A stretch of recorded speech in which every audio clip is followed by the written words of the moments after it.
When Kim Swak got to the church, he noticed the Pope just as a proud group of dopas walked in. They quickly shook and knelt, almost like they were begging him for mercy. Cardinal Helena, who was the main authority of the Van D Church, observed this scene and, seeing how the arrogant group behaved, thought she had to apologize for their disrespect.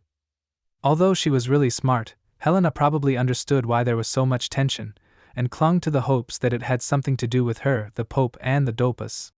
Without Kim Suakan's outsider, her co-workers might not have found themselves in this awkward situation. The decision that would shape their futures, whether they lived or died, was going to be made in a meeting led by Helena.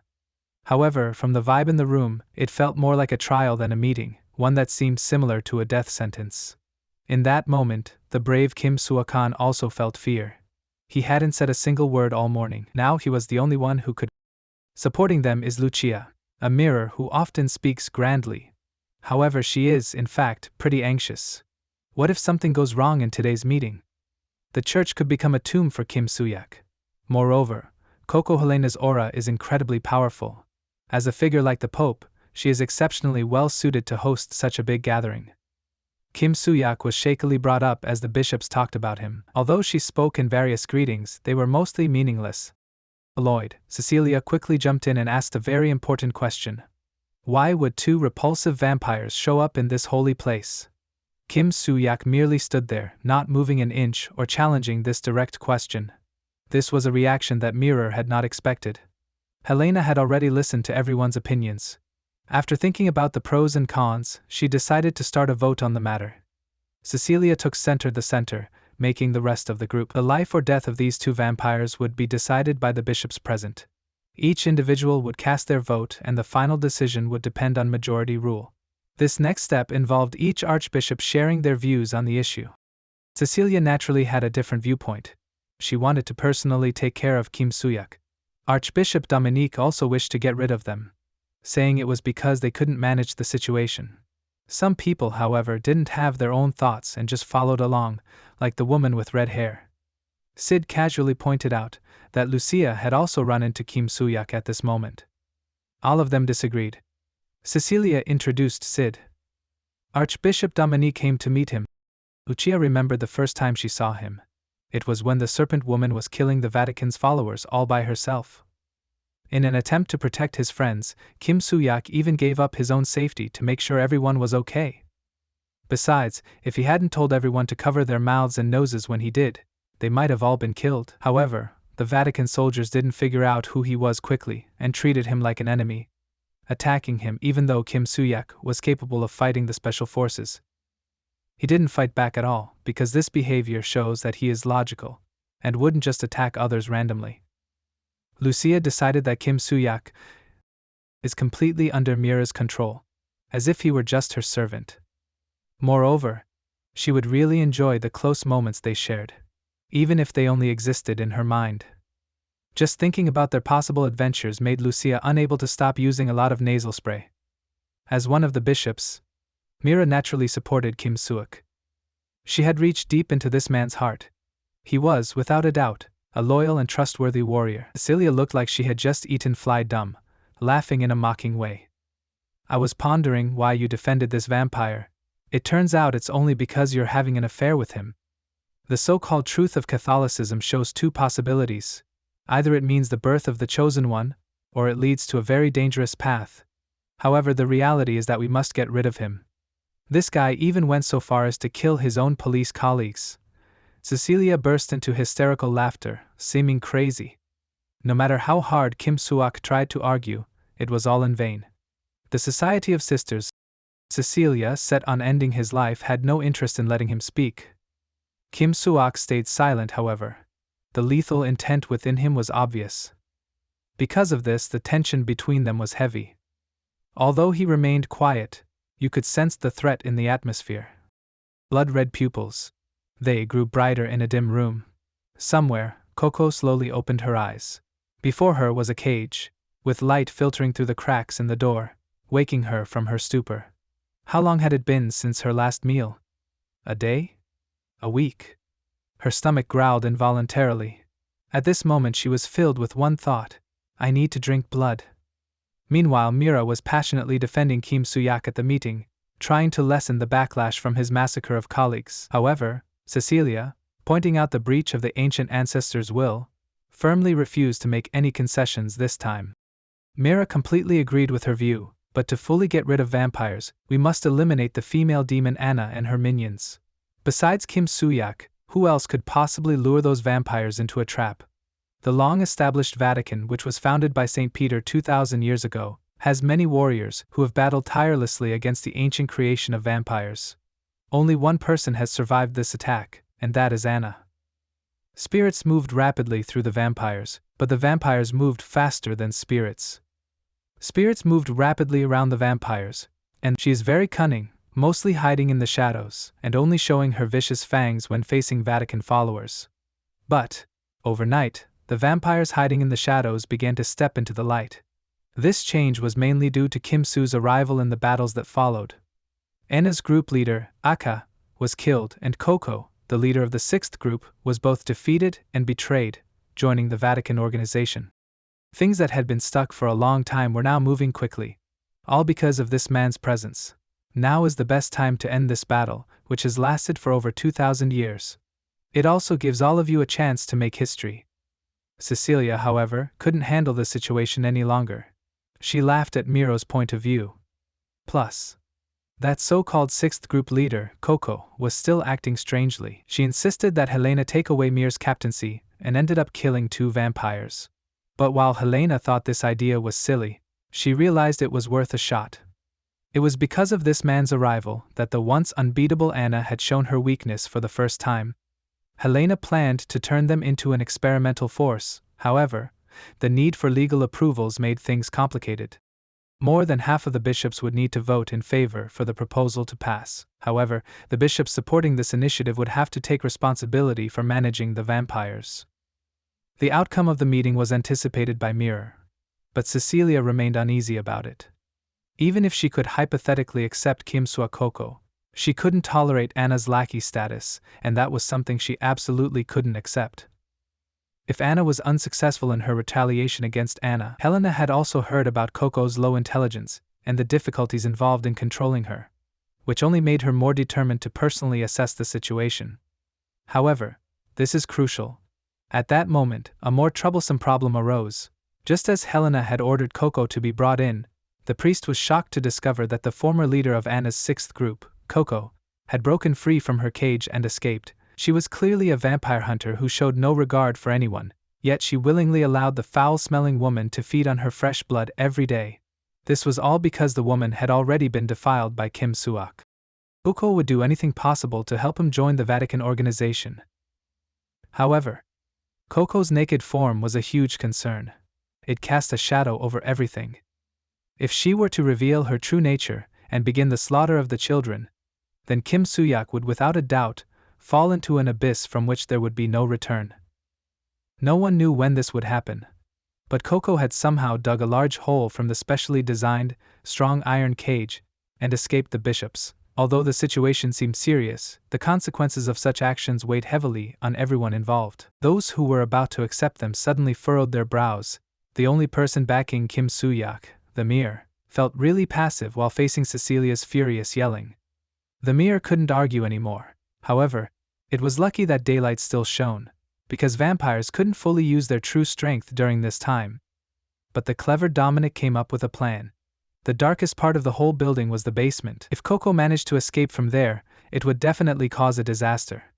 Moreover, the most likely hiding spot for Coco was the orphanage dormitory. At that moment it was nap time. The room, with its curtains drawn, was dimly lit. A boy, taking a nap, was suddenly woken up by the urgent need to go to the bathroom. When he pushed open the door to the room, he was shocked to see the leader of the sixth group standing in front of him, Coco. The thought of the children being at risk at any moment made Dominic feel anxious, kind of like an ant on a hot pan. However, the woman next to him calmly told him to be quiet.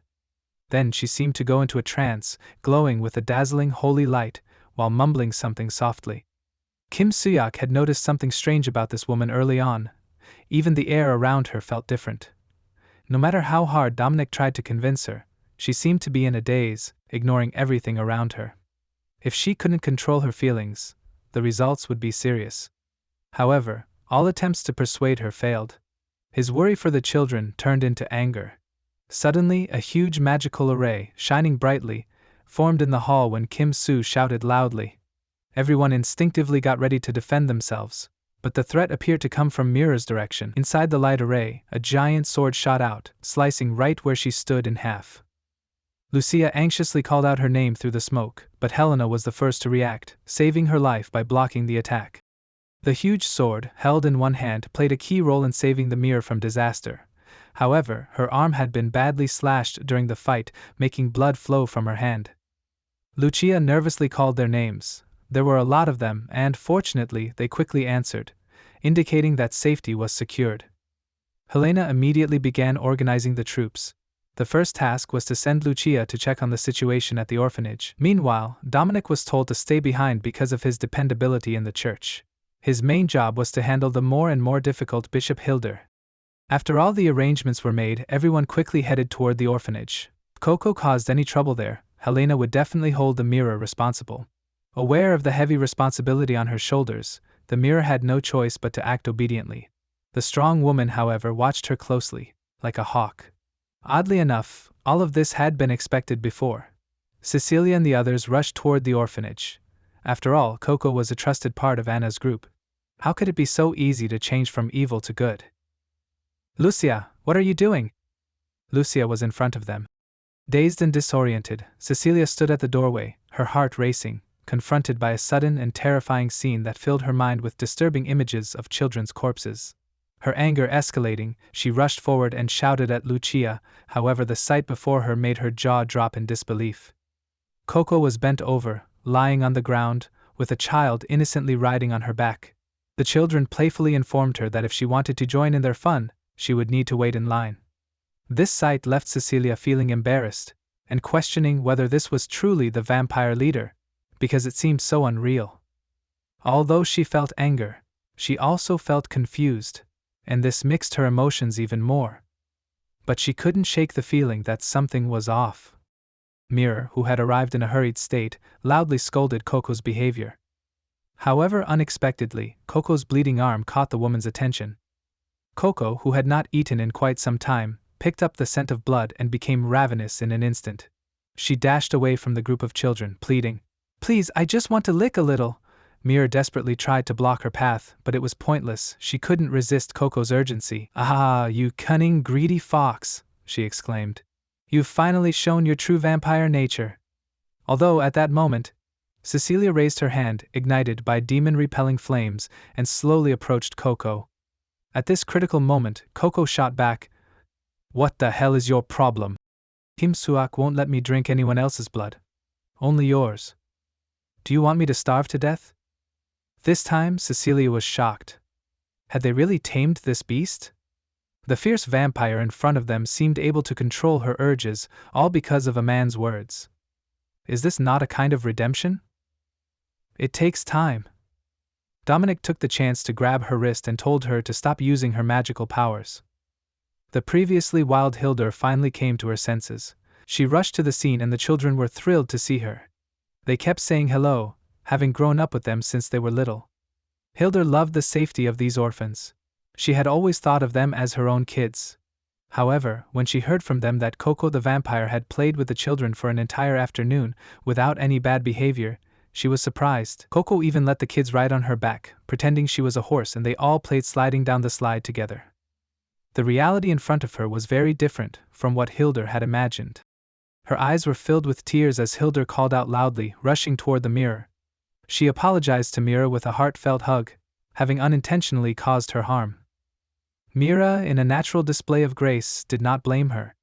Instead, she simply smiled and forgave Hildur. At that moment, her gaze accidentally met Coco's. "Thank you for playing with the children, I misjudged you." However, even so, Coco, who had disobeyed and tried to escape, still got a sharp slap from Mira after a false alarm. The outcome of the meeting was soon revealed. The two vampires could be controlled by humans and were allowed to join the Vang Church, with the consent of most bishops. They would be placed in a combat unit and assigned to a squad. Although Cecilia was full of hostility toward Kim Suak, she expressed her support. Helena seemed quite satisfied with this outcome. She immediately announced the removal of their handcuffs and shackles. Kim Suak and Coco would be placed together as members of the Special Operations Team, organized by Mira.